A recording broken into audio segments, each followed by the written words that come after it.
Assalamualaikum warahmatullahi wabarakatuh. Perkenalkan, nama saya Aldianda Pratiwi dengan NIM 19042108 dari jurusan Ilmu Administrasi Negara, Fakultas Ilmu Sosial Universitas Negeri Padang. Di video saya kali ini saya akan membahas sedikit tentang pembinaan sumber daya manusia. Pengertian pembinaan itu sendiri secara umum diartikan sebagai usaha untuk memberikan pengarahan dan bimbingan guna mencapai suatu tujuan tertentu.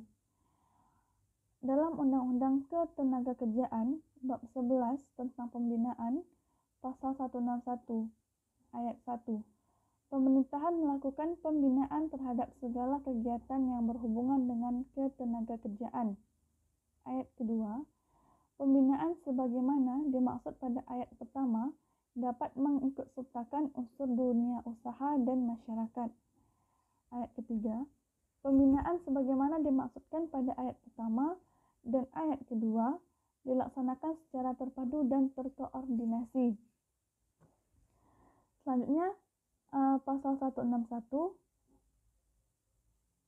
dan selanjutnya pasal 162.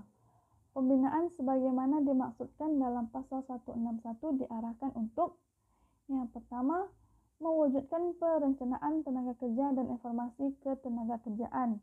Yang kedua, mendayagunakan tenaga kerja secara optimal serta penyediaan tenaga kerja yang sesuai dengan pembangunan nasional.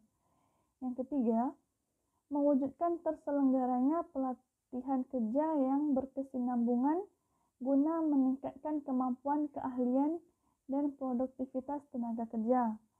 Yang keempat, menyediakan informasi pasar kerja, pelayanan penempatan tenaga kerja yang sesuai dengan bakat, minat, dan kemampuan tenaga kerja pada pekerjaan yang tepat. Yang kelima, menyelenggarakan sertifikasi, keterampilan, dan keahlian tenaga kerja sesuai dengan standar. Yang keenam, mewujudkan tenaga kerja yang mandiri. Yang ketujuh, menciptakan hubungan yang harmonis dan terpadu antara pelaku proses produksi barang dan jasa yang diwujudkan dalam hubungan industrial Pancasila. Yang ke-8, mewujudkan kondisi yang harmonis, dinamis dalam hubungan kerja yang meliputi terjaminnya hak pengusaha dan pekerja.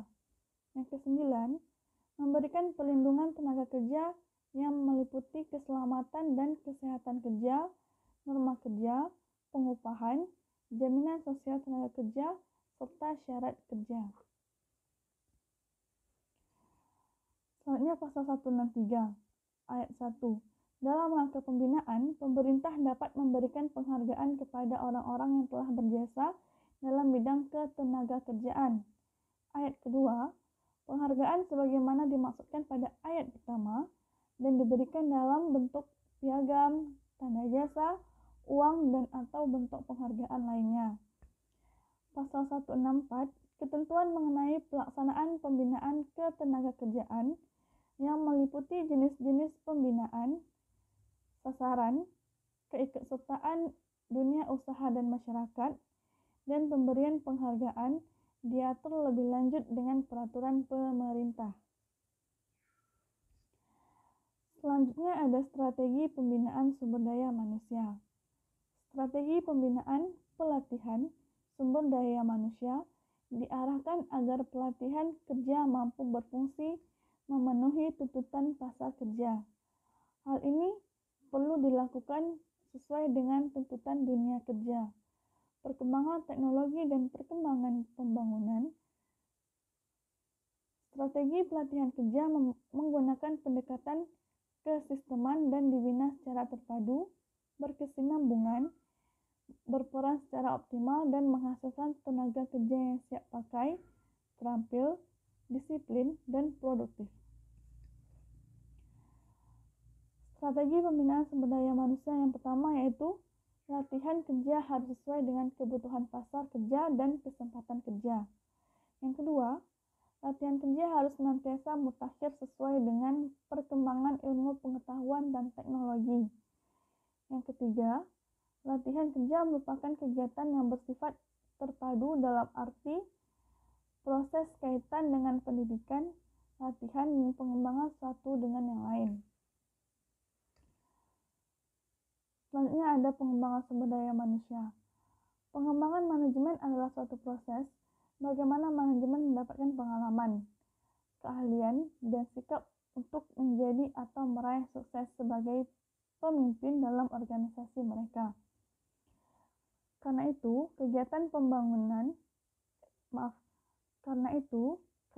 pengembangan ditunjukkan untuk membantu karyawan mendapatkan menangani jawabannya di masa mendatang dengan memperhatikan tugas dan kewajiban yang dihadapinya sekarang.